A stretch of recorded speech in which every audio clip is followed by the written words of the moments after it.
Movie explain চ্যানেলে সবাইকে স্বাগতম। আজকে আমরা নতুন ভিডিও ব্যাখ্যা করব যা সম্প্রতি মুক্তি পেয়েছে, সিকান্দার। ভিডিওটিতে একটি লাইক ও চ্যানেলটি সাবস্ক্রাইব করুন যাতে সব ধরনের আপডেট আগে পেতে পারেন। মুভি শুরু হয় একটি ফ্লাইট থেকে। আমরা মহারাষ্ট্রের রাষ্ট্রমন্ত্রীর ছেলে অর্জুন প্রধানকে দেখতে পাচ্ছি। তিনি একটি মেয়েকে নোংরা ভিডিও দেখে ব্ল্যাকমেল করছিল। তারপর সেখানে এন্ট্রি আসে রাজকোটের সঞ্জয়, যিনি অর্জুন প্রধানের অনেক লোককে খারাপভাবে আঘাত করে এবং তার স্বাদ ভালোভাবে বুঝিয়ে দেন। এখন প্রশ্ন হলো, ফ্লাইট কবে অবতরণ করেছে? মন্ত্রী প্রধান জানতে পারে তার ছেলে অর্জুনের উপর হামলা হয়েছে। তিনি ক্ষুব্ধ হয়ে জানতে চান সেই মানুষটি কে। সে অর্জুন হত্যা করেছে। সে রাজকোটের বাসিন্দা। রাজকোটের পুলিশ ইন্সপেক্টর প্রকাশকে অবিলম্বে ডেকে এনে লোকটির বাড়িতে পাঠানো হয়। প্রকাশ সেখানে গিয়ে দেখে এটি একটি বিশাল অট্টালিকা। তার মনে হয় হয়তো এই ব্যক্তি কোনো প্রাসাদে কাজ করেন, কিন্তু পরে জানা যায় এই প্রাসাদ আসলে সঞ্জয়ের। রাজকোটের মন্ত্রী সয়াশ্রী তাকে বলেন যে সঞ্জয়ের বিষয়ে কথা বলতে হলে তিনি থানায় নিজেই যেতে পারেন। যাওয়ার সময় সায়স্ত্রী বলে, আমাদের গাড়ি নিয়ে যাবেন না, কারণ হয়তো আপনার গাড়ি যেতে পারবে না। যত তাড়াতাড়ি আলো নিভে যায়, প্রকাশ দেখতে পান সঞ্জয় রাজকোটের অনেক মানুষের সমর্থন পেয়েছে, এমনকি তার গাড়িটিও স্ক্র্যাপ করা হয়েছে। অবশেষে প্রকাশকে নিজেই থানায় যেতে হয়। যখন প্রকাশ সেখানে পৌঁছায়, তিনি দেখেন সঞ্জয় রাজকোট আগেই উপস্থিত এবং শহরের সব উচ্চতন কর্মকর্তা সেখানে আছেন। সঞ্জয় একজন সাধারণ মানুষ নন, সবাই তাকে চিনে রাজা সাহেব নামে। কেউ তাকে ডাকে আলেকজান্ডার, কিন্তু প্রকাশ দৃঢ়প্রতিজ্ঞ একদিন সে সঞ্জয়কে রাজকোট থেকে গ্রেপ্তার করবেই। পরে জানা যায় সঞ্জয় রাজকোট একজন ভালো মানুষ। তিনি রাজকোটের মানুষের জন্য অনেক ভালো কাজ করেন। তিনি অবশ্যই রাজা সাহেব, তবে একজন প্রকৃত ন্যায়পরায়ণ মানুষও। একদিন সঞ্জয় রাজকোট একটি প্রোগ্রাম থেকে ফিরে আসছিল।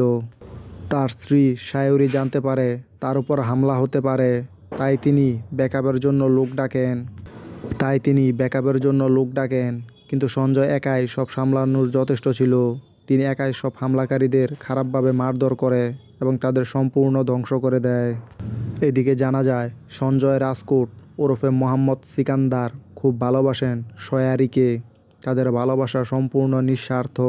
সিকান্দার তার ব্যস্ত জীবনের কারণে সায়রীকে খুব বেশি সময় দিতে পারেন না, তবে যখনই সময় পান সেটি সায়রীর জন্য সবচেয়ে সুন্দর মুহূর্ত হয়ে ওঠে। এক রাতে সায়রী জানতে পারে তিনি গর্ভবতী। তিনি সিকান্দারকে এই সুখবর জানাতে চেয়েছিলেন, কিন্তু সেই মুহূর্তে ক্ষণিক একজন ম্যানেজার এসে হাজির হন। তিনি সিকান্দারকে জানান একজন ব্যক্তি 20 কেজি বিস্ফোরক চেয়েছে এবং বিনিময়ে 1 লাখ টাকা দিয়েছে। এটি কোনো সাধারণ বিস্ফোরণ ছিল না। এই বিস্ফোরণ পাঞ্জাবে ঘটে যাওয়া একটি ভয়াবহ ঘটনার সঙ্গে জড়িত ছিল।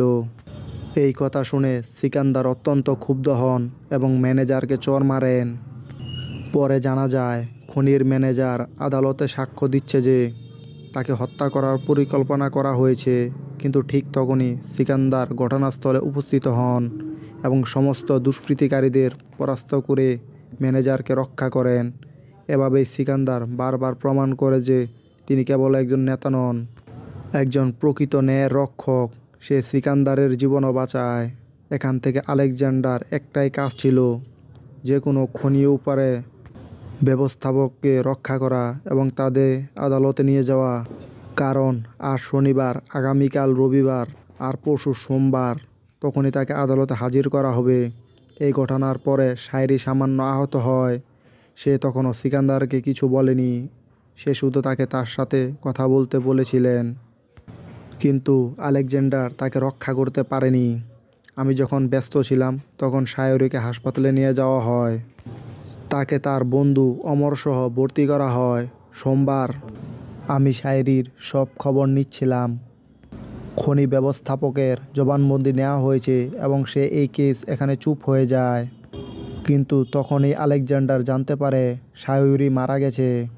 সেদিন খনিতে হামলার ঘটনা ঘটে, এতে সায়রী গুরুতর আহত হন, কিন্তু সে এই কথা সিকান্দারকে বলেনি। কিন্তু যখন সিকান্দার তার মৃত্যুর খবর জানতে পারে, তার পুরো জীবনটাই উলটপালট হয়ে যায়। তিনি শুধু এবং সবচেয়ে বেশি ভালোবাসেন শায়েরিকে। তার কবিতার জীবন ছিল সম্পূর্ণ। তার পরিবারের কেউ ছিল না, শুধুমাত্র শায়েরি ছিল। তার মনে পড়ে অতীতে সে কোনো শায়েরিকে সময় দিত পারেনি। সিকান্দার জানতে পারে শায়েরি তার অঙ্গদানের জন্য ফর্ম পূরণ করেছিল। তার হৃদয় এবং ফুসফুস কয়েকদিনের জন্য সংরক্ষিত ছিল। এভাবে সে চলে যায়, কিন্তু রাজা স্যার মানে সিকান্দার এখনও শায়েরির সাথেই আছেন। তিনি জানতেন কোথাও শায়েরির হৃদয় স্পন্দিত হচ্ছে। কেউ তার চোখ দিয়ে দেখছে, কেউ তার ফুসফুস দিয়ে শ্বাস নিচ্ছে। সিকান্দার বলেন তিনি ওই মানুষদের সঙ্গে দেখা করবেন, যাতে তিনি নিশ্চিত হতে পারেন যে শায়েরি নিরাপদ। তারপর তিনি সরাসরি মহারাষ্ট্রে পৌঁছে যান, যেখানে তিনি জানতে পারেন শায়েরির ফুসফুস কামরুদ্দিন নামের একটি ছোট ছেলেকে দেওয়া হয়েছে। সে ধনবাড়িতে থাকে। সিকান্দার তখনই ধারাবিতে কামরুদ্দিনের সঙ্গে দেখা করতে যান, কিন্তু সেখানে পৌঁছে তিনি দেখেন এলাকার অবস্থা খুবই খারাপ। কামরুদ্দিনের ফুসফুস থাকলেও এত দূষণের কারণে সে যে কোনো সময় মারা যেতে পারে। শুধু সে নয়, অনেক মানুষ এখানে বাস করে যাদের স্বাস্থ্য সবসময় খারাপ থাকে এবং তাদের ফুসফুসও নষ্ট হয়ে যায়। শুধু সে নয়, অনেক মানুষ এখানে বাস করে যাদের স্বাস্থ্য সবসময় খারাপ থাকে এবং তাদের ফুসফুসও নষ্ট হয়ে যায়। এক ব্যক্তি কাশি নামে এখানে জমি কিনেছিলেন। তিনি কেবল আবর্জনা ফেলতেন যাতে মানুষ এখানে থাকতে না পারে। তার পরিকল্পনা ছিল সবাইকে উৎখাত করে পুরো এলাকা দখল করা। তিনি ইতিমধ্যে প্রায় 10 একর জমি কিনে ফেলেছেন। যদি তিনি আরও জমি কিনে নেন, তবে তিনি পুরো এলাকাটাই নিয়ন্ত্রণে নিয়ে নেবেন। এটি দেখে সিকান্দার সিদ্ধান্ত নেন তিনি এই জমি কিনে নেবেন এবং এলাকাটিকে দূষণমুক্ত করবেন। এরপর আলেকজান্ডার এবং তার লোকেরা বৌদির বাড়িতে পৌঁছান। বৌদি সেই মেয়ে যাকে শায়েরি সাহায্য করেছিলেন। বৌদির বাড়ির পরিবেশ ছিল খুব দমবন্ধ। তার স্বামী তাকে সমর্থন করতেন না, এমনকি তার শ্বশুরও খুব রক্ষণশীল ছিলেন। বৌদির স্বাধীনতা ছিল না, তার উপর অনেক বিধিনিষেধ ছিল।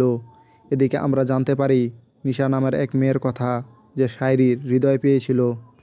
কিন্তু নিশার হার্টবিট কয়েকদিন ধরে কমে যাচ্ছিল এবং তার শারীরিক অবস্থার অবনতি হচ্ছিল।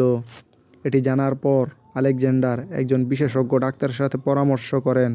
অবশেষে নিশা সম্পূর্ণ সুস্থ হয়ে ওঠে।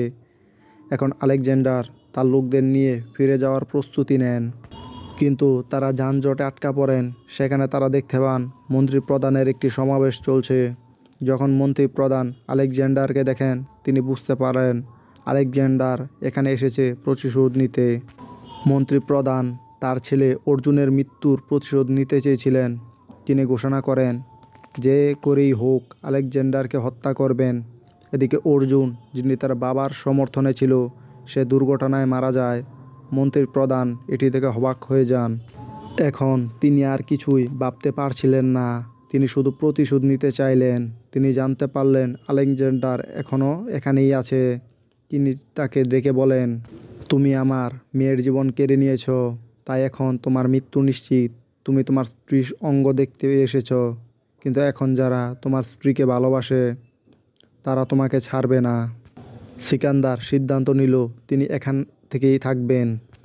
তবে তিনি রাজকোট ফিরে যাচ্ছিলেন, কিন্তু এখন তিনি মুম্বাইতে অবস্থান করছেন এবং সব কিছু উপভোগ করছেন। তিনি মন্ত্রীকে রক্ষা করবেন এবং হাসপাতালও সবার আগে দেখভাল করবেন। ডাটা মুছে যাওয়ার কারণে মন্ত্রী কামরুদ্দিন ও নিশা সম্পর্কে আমি কিছু জানি না, তবে সেখানে ফিরে এসেছে।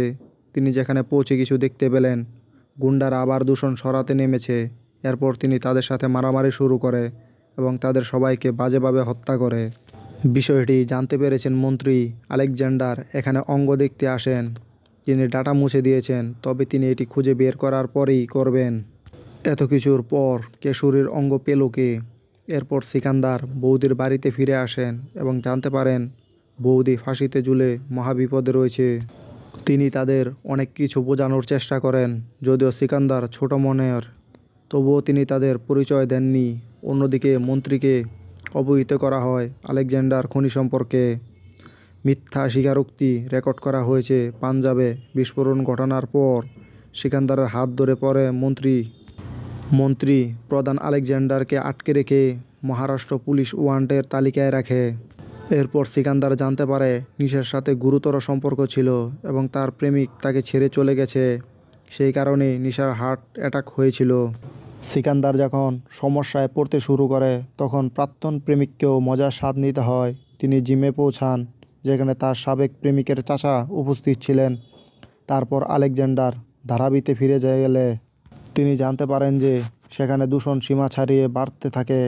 আশেপাশের জমি কিনলেও জমি কাশির তো আছেই, এবং তিনি কাশিতে পৌঁছান। সেখানে প্রচুর বিস্ফোরণ বসে তার কাছ থেকে সমস্ত জমি কিনে নেয় যাতে আর দূষণ না হয়।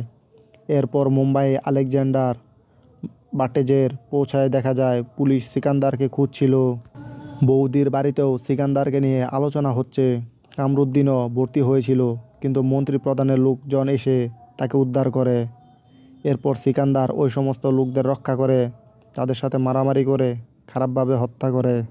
এরপর আলেকজান্ডার মন্ত্রী প্রধানের কাছে গিয়ে বকাঝকা করে। ছবি শেষে দেখা যায় সালমান খান চরিত্র অভিনয় আবেগপ্রবণ হয়ে পড়েন, তবে তার কাজল আগরওয়াল ও বিজয়ের জন্য রসায়ন ছিল না।